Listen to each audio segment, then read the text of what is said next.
right?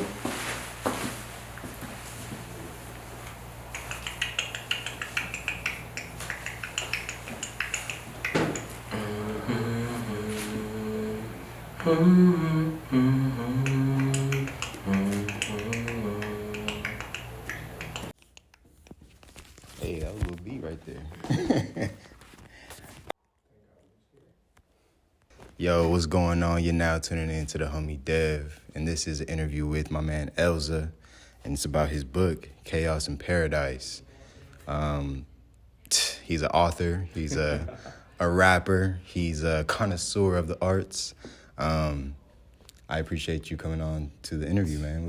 Man, I'm happy to have you here. What encouraged this book, man? What type of emotions were you feeling? Like, there's a lot in here, I'll just say. Yeah, I think just in general, it's more about just championing expression. As a black man, as a man in general, we don't release. And in a healthy way that's productive and can change and inspire lives. So that was my biggest thing, is that, I go through a lot mentally, emotionally, spiritually. And me holding these experiences in when they can help somebody, because I'm not saying I'm perfect, but I found ways to navigate through, turbulent times. And I feel like that in general, showing the journey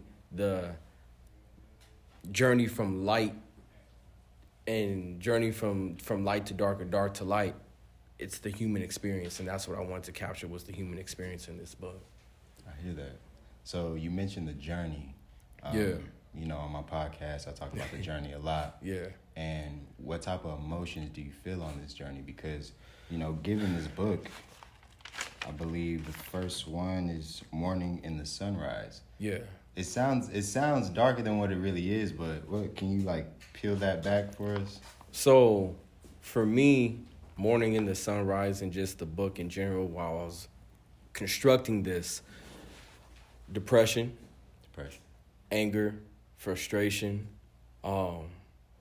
joy, and then ultimately it's about finding peace. Because there's a couple poems in there. The one that sticks out to me is the very end, right? Mm-hmm. It's the longest poem in the book, has the most content, and it's just about where I'm at spiritually in my life. Because the happiness, the joy, the anger, the frustration, the sadness, all is about maturing the spirit. Mm-hmm. And coming to grips and embracing, hey, you know what? We're not perfect. We continue to grow as people, but as we are on this journey, embracing who you are for good, bad, or indifferent. You can be the ugliest person internally, but you have to embrace who you are first, then grow from there, because that's life. Life isn't all peaches and cream. Mm-hmm. Life is an experience, a culmination of good, bad, happy events. Mm-hmm. And it's how we navigate and push through them that's going to get us to where we need to be. That's that next level. Every time you want to level up, you got to seek internally who you are meant to be and cut off all the fat. So that's what this book is for me, is trimming the fat off of my spirit. Mm. So you mentioned that, you're trimming the fat off your spirit. Yeah. How so? I know that, I know it could be a little complex for the viewers or even the listeners. Yeah. Cutting off the fat could mean several different things. So what does that mean to you? Cutting off the fat means cutting off distractions, cutting off things that aren't you, just in general. And that can be not just yourself, that's including people, habits, scenarios, everything that you is not productive and conducive to making you a healthier person, your most genuine self. And I know for me, I have a strong love for just people in general, but not everyone's good to be around with 24/7 or to have in your corner. I have to love people from a distance, only because it's very challenging trying to navigate who I'm meant to be when I have so many thoughts that are in my ears, cutting down on social media. Mm-hmm. Social media is the new programming, right? You can see how society thinks in a microscopic view when you open those apps, right? We have too much access to too much information at one time. And sometimes all of that can just drown your true intentions and who you are meant to be, right? So cutting the fat is just about, hey, who am I at my root, at my base as a person, my foundation? Who am I genuinely supposed to be? And who am I becoming? You know, reconnecting with that inner child, learning what makes you happy, and then surrounding yourself in an environment that promotes that peace, right? So, you know, cutting distractions, being more financially stable, not putting yourself in compromising scenarios where you're going to damage yourself, where you got to overthink and things of that nature. Learning how to be healthier overall, mentally, emotionally, physically, spiritually, because you're on a marathon. And each lap requires a bit more sacrifice. In this world, you don't gain unless you give. Okay. So what kick-started this journey of seeking within? I know there's like a lot of, I know you said depression and joy and all of that, but is there a turn of events that kind of guided you toward this? Yeah, so it always rings in my mind back in 2018. I was trying to put together a team of collectives with my homies and things of that nature. And this was the first time the spotlight was on me. Hey, Lance, you're going to be basically like the head and the face of the brand because it's your brand we're investing into. How are we going to navigate? You feel me? You know, we orchestrated all the team players we needed, had everything. But internally, I wasn't ready because I had never been in that position to lead. I didn't even know what it meant to be a leader. And having that weight and that responsibility at that time, I shied away from it. I disbanded it, told everyone I apologize, but we're not going to go through with this. And ultimately, it made, you know, people still love me and care for me, but they were excited for what I was starting to create. You feel me? How did that make you feel? Just, you know, letting people know that you couldn't fall through with this. It was hurtful only because it wasn't just one conversation. I made a split decision, like, in the middle of the night. You feel me? So I had to have multiple conversations with different people, and every time I told them this, it just sank in a little bit deeper. And at the end of the day, it was just like, I got to the point with, who am I? You know, my parents recently got divorced. I'm the only man. I'm, you know, in the house with my sister, my mother, my grandmother, and I'm trying to figure out how can I not only put myself in a better situation, but how can I enrich their lives? And I had bad relations with my father during that time. So it was just a very pivotal point in my life that I can without certain say, like, this was my bottom. Right? I just lost my homie, like one of my closest homies earlier that year too. So it was just like, all right, this is my bottom. I have to claim it. And luckily I was surrounded by so many individuals that were blessings to my life, that didn't give up on me, that pushed me. And from like 2018 to 2019, I really just started exploring myself and like getting closer with God, because for a long time between like 2015 and 2017, I felt like a void was in my chest, and I tried a lot to fill it. And it was like, nope, that's not going to be filled, because at the end of the day, I'm like, okay, something's calling me. Got locked in with my homies, started reading the Bible, learning more about my heritage, my culture, how I'm supposed to be living. And from there, everything started to fall in line one after the other.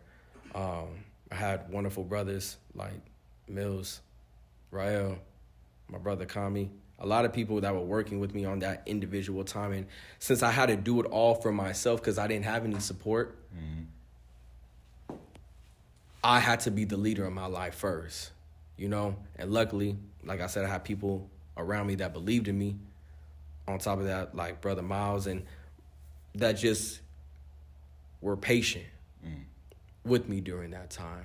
I bumped my head. I made mistakes, you know, and so I made it through. So you mentioned, or you've said the word leader several times. Yeah.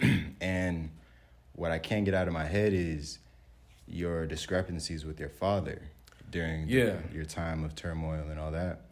And have you once thought about what it felt like to him, you know, him losing his family in this leadership role? Like, did that ever, like, cross your mind? Once he was out of the house, it made me reflect and appreciate everything that he did do. You know, I think I was so caught up on my own struggles and inner turmoil and the complications I had with him that I never took time to really see it from the other side, right? And as I matured and as I understood, like, got a first encounter, like, oh yeah, this life is hard. Like, this is just being a man is hard. He became for sure a point of reference to, like, navigate. Because I remember the things he would do, the things he would tell me. Like, there would be times as a kid I would get in so much trouble where he would just lecture me. And that information was not sticking then, but it was all that information I can pull from and use as like a reference book to be like, okay, this is what I'm supposed to do here. This is how I'm supposed to conduct myself. Stand on these principles, stand on these morals.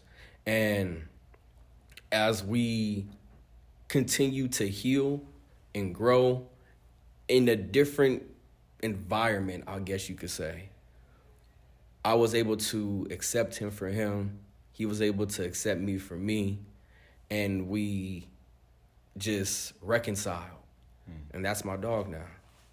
That's beautiful. Yeah. So I asked that question only because, you know, it is important to have a moral standard. Yeah. But it's also to have, to be humane. You know what I'm saying? To always see it on the other side. Because as a leader, you have to think of both sides. Definitely. You have to think of, you know, the cause and the effect. Definitely. And I think that's essential in any leadership role. Yeah, and I believe that leadership role is never self-proclaimed. You don't wake up and say, I'm a leader. A lot of people are scared of it. Let's be real. You know how the phrase goes, heavy is the head that wears the crown. Exactly. Right? But it's something that's earned. It's given before you're ever a quote-unquote leader, you have to be a follower. Exactly. You have to learn how to, like how you said, see it from that other side. Be in that position to be like, you know what, I remember what it was to be in your shoes, but I've never forgotten that. I'm humble enough to never forget where I've been, but I have to be strong enough to walk the path of the unknown. Because I know you're very familiar, being a father yourself, you're out, you encounter everything for your family first. Yeah. Right? And you have to be 5-10 steps ahead of what your family can see and have that vision to be like, all right, this is how we're going to navigate during these times and what we're going to do in these scenarios, because they may not see it soon enough. So you on the front lines every single time.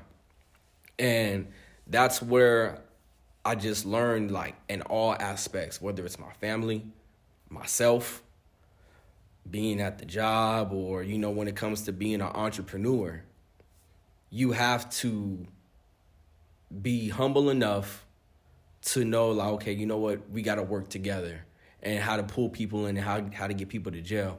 But strong enough in your vision to be like, all right, I'm about to take us somewhere that nobody's been before, but you got to trust in me. Because I got the best interest for everybody. And it's funny because at my job, I'm one of the managers in the building, you feel me? And I was telling my boys, I'm like, you know, when y'all are recognized congratulated, receive high honors for what y'all do, that's my recognition. Because that means I'm instructing, guiding, and teaching you the right way. It's a reflection of your leadership. Exactly. And so, just like how we said, there's a lot of responsibility and accountability that comes with it. And, you know, for me, I have to look at myself daily and examine myself and be like, hey, where are we at right now in this moment? What are things we can improve on? How can we grow, and not only grow for ourselves, but grow in a manner that inspires the ones around us, because it takes a village to raise one person. So if I'm the only person growing and no one else around me is growing, I'm only your strongest, my weakest link. Right. Right, and I think that's one of the biggest things, like even the book you have in your hand and the book tours and book signings I've been doing, you feel me? It's just been a culmination of me building up everybody around me. My mom, my grandmother, my cousin, and one of my closest friends all run the behind the scenes for everything. I come with the vision, what I'm trying to do, and they go ahead and bring it to life, you know? And so without my team, I know politics as well, like none of this is possible. Right? So I'm just grateful. I think I'm coming closer to terms with the idea of a team, because I'm so used to being in that mindset of like a one-man army. Yeah. And I'm really sensitive about like letting people coming to my vision. You know what I'm saying? Like, I can understand you know that. what I'm saying? Just like displaying trust in somebody that can't see what I see. And I feel like could be difficult. It could be difficult, but I think the biggest thing, and I learned this from all of my homies, is that do it for yourself first. You have the production. You have the drive and the capability to run it by yourself. But then it's like, okay, if I bring, it's multiplication. If I bring, not just bringing a body, because anybody can bring in a body to do some of the work, but let me bring somebody who's passionate about what I'm trying to do. They have the skill set, because now you're doing multiplication. And that's always going to get you farther, right? And the biggest thing I think when working with the team is sacrifice.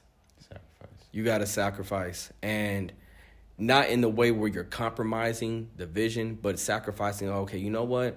Let me humble myself down to be in a group. Like, at No Politics, we all come to group decisions. It's not just, this is one person making the decisions. No, like, it's a group effort.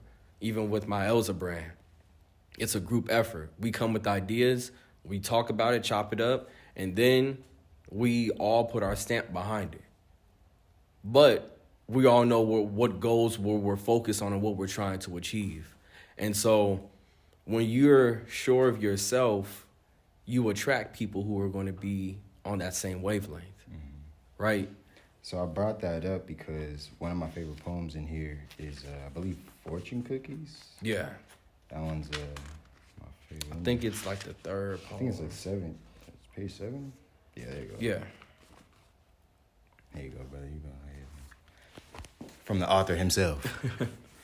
All right. Fortune Cookies. My misery loves success. I can't progress unless I take 2 steps back. How unfortunate.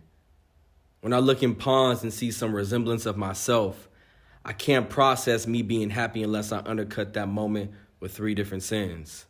How unfortunate. Rationalizing that the pain keeps me humble, but does that ever heal the wounds? How unfortunate. Possibly why I become more jaded, more closed off, more numb to life, because I keep living in between the two. How unfortunate. Whittling away at my own life force until I decide it's time to burn everything down and start again. How unfortunate. Yeah. I like that. So, like, with a poem like that, it's, like I said in the beginning, I'm not perfect.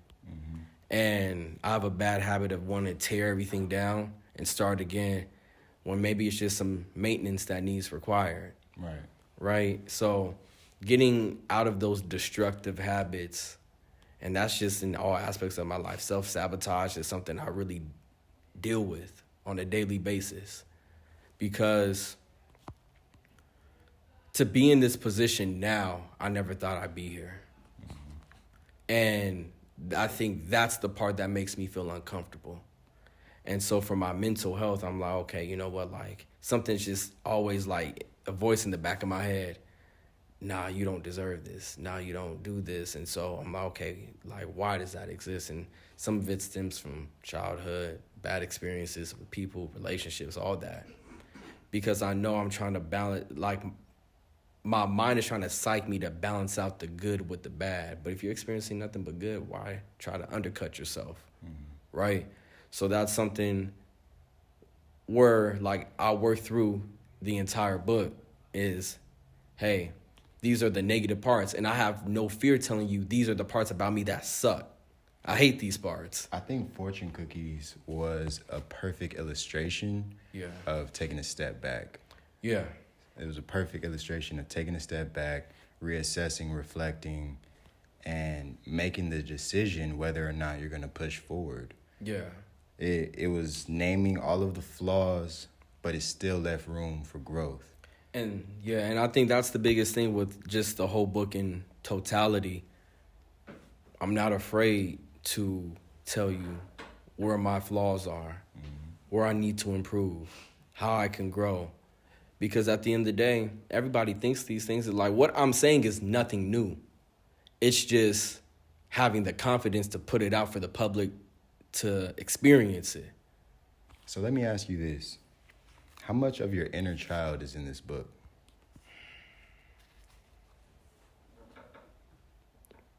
Probably like 80%. 80%. I only say because that inner child strung on for a long time for me, because the way how my parents raised me, my mom was very protective over me, and she did a phenomenal job raising me. But it was sometimes, you're never perfect as a parent. And I have homies who are parents, and I can look at my parents and be like, okay, yeah, you don't get a manual on how to be a parent, right? And you want to protect your child from all the evil in the world, and sometimes that's protecting them from experiences that they need to go through. My mom didn't want to see me fail. That was like her number one priority. But that experience of pulling yourself back up is really needed, especially for us as men, and boys, like, and all kids, girls too. Hey, when you fall, you can get back up no matter what position you're in. I had a safety net. I knew if I was going to fall, my mom was going to be there to back me up. So with that mentality, even after I graduated high school, still like went into my early young adulthood, right? And when my parents divorced, that was like the reality breaker of everything, right? And I'm like, okay. What type of emotions were you feeling during that time? I think the biggest way, it was just, I seen it coming. I knew what was happening. But at the end of the day, it just never happened for so long. So I thought it was just never going to happen. But when it happened, I'm like, okay, dang, it just hit me like, all right, this is where we're at. And it's a reality. No more can you live in that fantasy of the ideal family, things of that nature. This is what life is. But I can confidently say, even though at the time it hurt, that decision they made was what saved our family in general. Like, both my parents are on a very healthy, co-parenting wave. And like at all the book signings, both my parents are there. Cordial, nice, and at the end of the day, I think it's just because both of them still have like big hearts for just caring about folks, right? They're both on two completely different paths, but they both make it work for their children. So how does that make you view relationships, love, things of that nature? Makes it tough sometimes, if I'm being completely honest, because um, it's funny. Remember I was with one of my homegirls. We went to dinner, and her parents had been together for years, and like it made me so happy to see like her parents, her brother, all of like everybody here. But then it broke my heart at the same time because I'm like, I'll never experience this again. Not in the same context, right? Everybody can be there, but it's not the context that we're all going to be connected as a family unit. But at the end of the day, I had to address that and come to grips with it because part of me wanted to still deny, like, this is what the reality is. Mm-hmm. And that goes back to, like I said, some of that inner childhood trauma. So it's definitely put a dent when I try to pursue my own relationships and things of that nature. And that's even something I work out doing the book, Mm-hmm. And I had to come to a point where I'm like, you know what? I can't let this be my defining factor, though. I have to heal. I can't be scared to love because of what I've seen. Because it's not just the fact that my parents got divorced, it's that their parents got divorced at a time. So it was generational. Mm-hmm. So I said, okay, let me decompress, let me express, and try to work through this because I don't want the next generation after me to experience the same things. Mm-hmm. Let me try to be as healed as possible. Let me not rush. Let me take my time. Let me make sure I'm fully satisfied with who I am as a person. And, you grow every day, so are you going to be 100% understanding yourself and your journey, your path? Nah, like, I'm still figuring things out. Each day I wake up, each day I'm granted with some more time to live on this planet, But love is something that's always been rooted in me. Mm-hmm. And I definitely believe that there is a space and time for me to build with a woman who is aligned with my goals and my focus and my vision. But it takes patience. I'm not in a rush, though. Let's talk about that mystery woman. There really isn't no mystery woman. I think right now I'm married to my goals. Married to your goals. Yeah, and the Most High. So I figured if I can't get aligned and be disciplined with everything that I'm doing, how can I be committed to a woman? Do you have an idea on like what you want her to look like? I don't know. I mean, I think it's like there's a lot of beautiful and gorgeous women in the world. That it is. And just in general, the physical vessel of a woman can't be the reason why you commit. Mm. Right? Could be one. It could be one. And then, like I said, I'm not going to be like, oh, I'm just super deep. And yeah, like looks do matter. I don't care what nobody say. Looks do matter. You don't want to turn around and see a booger wood. All right? Looks do matter. But at the same time, it's about, like I said, your internal. How are you committed to yourself? Because everyone's at a different stage in their life. Everybody is in different zones, we're all on the same freeway, just different lanes in my eyes, right?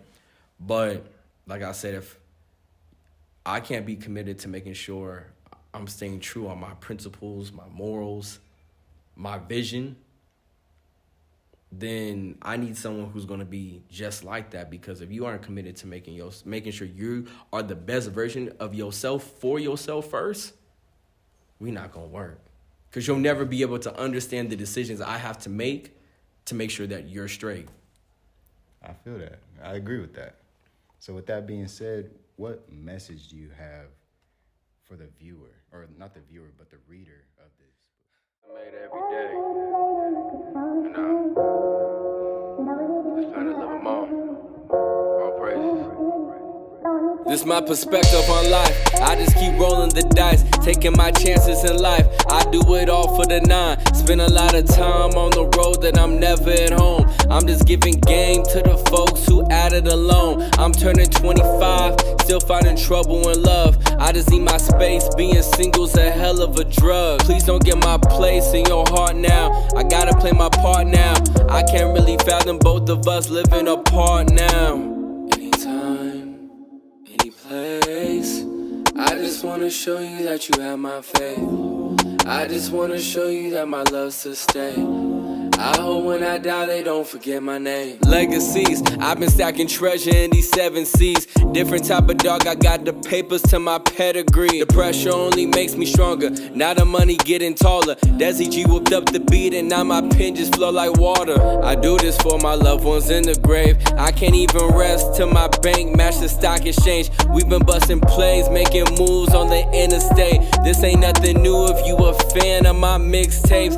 5009. Real niggas worldwide, connected to these streets. I'm the beat that keeps the heart alive. When it comes to crunch time, better form a food line. I got place for thought, I'm in your phone just like it's Wi-Fi. I see the future sci-fi, better yet a psychic. I remember Mills and I was working on them night shifts. Anything to get it back, now I'm in the popping tax. Mama hit my phone concerned, question if this gon' last. I promise mama I'ma give this everything I got. I just wanna see you smile, I've seen you hurt a lot. I do this for my brothers, the ones who run the block. I give them hope in every verse and key so they unlock the freedom in their mind, and their heart, and their soul. I just pray for peace and a chance to get old. I done seen some things that you can't ever know. If we get a chance to sit down, then we'll grow. This poetry emotion, I go deeper than the ocean. I just want a girl who's gonna give me her devotion. I've been working as a man to show you more emotion. A little transparency, vulnerable, I'm open. This my magnum opus, to live to love the blueprint. 2020 vision on them, now the goals is fluid. I'm just thanking God every day, cause he'll do it. He'll take you through your trial when you said no just to prove it. All praise always, remember in them hallways when we used to kick them freestyles on a Friday. Residents of E-High, now that life is knee-high. My dream is universal, my limit ain't the skyline. Took the little teen to Popeyes, she was top 5. Now we in the city headlines, we doing big time. All we put is numbers up, finna fuck the summer up. All my brothers touch a check, they gotta bring the bands and trucks. All of this was God's plan, never no luck. I've been touching blessings, it feel like the gold rush. Every time we reach a newer level, prices go up. We ballin' every season cause they slept on us. Yeah. Yeah. I feel like J-Max going to win a bucket. Ballin' out of control. So what message do you have for the readers of this book? The message I have for all the readers is to live life eternally and embrace who you are on that journey. You're always going to be in a state of deep transformation. You know, consume the healthy parts, unlearn the bad habits, rewire your mind for your most genuine self. I think that's the best thing I could ever tell somebody is just, hey, you know what? You are a wonderful human being, no matter who you are. And get to know what you, and once you get to know you, the world is your playground. The way you see the world, the way you see yourself is how you see the world. So, okay. Yeah, that's pretty much it. So can we expect another book? Probably in the next year. I'm already halfway done with the second book. Okay. And what can we expect from that book? That book is going to be just, so this is like the foundation, like this is unlearning so we can establish a foundation. Okay. The second book is, okay, now we're on some next level things. So this is like a restart. This is the restart. Now the second book is going to be, okay, we're on the highway. We're doing about 60 to 80 miles going at it now. It's going to be for people to consume it lightly, but then those sayings are going to live with you forever. Okay. Well, I'm excited for it, man. I'm excited for it. I appreciate you. Hey, I appreciate you with this interview, allowing me to interview you on this book. Thank you, bro. It's a beautiful book, man. I appreciate you being vulnerable and open, super transparent with your emotions and your story.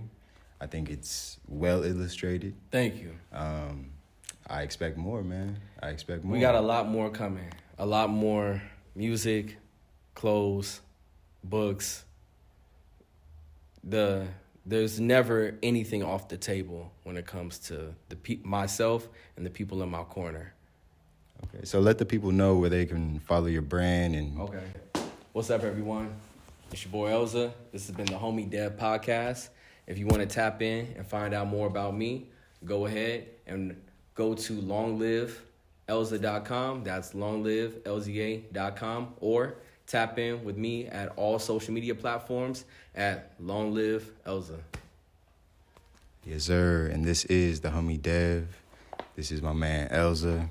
Please go check out Chaos in Paradise. It's a great book, well written, and I don't think you guys would regret it. You know what I'm saying? All right, bro. Appreciate you. Appreciate you, my brother.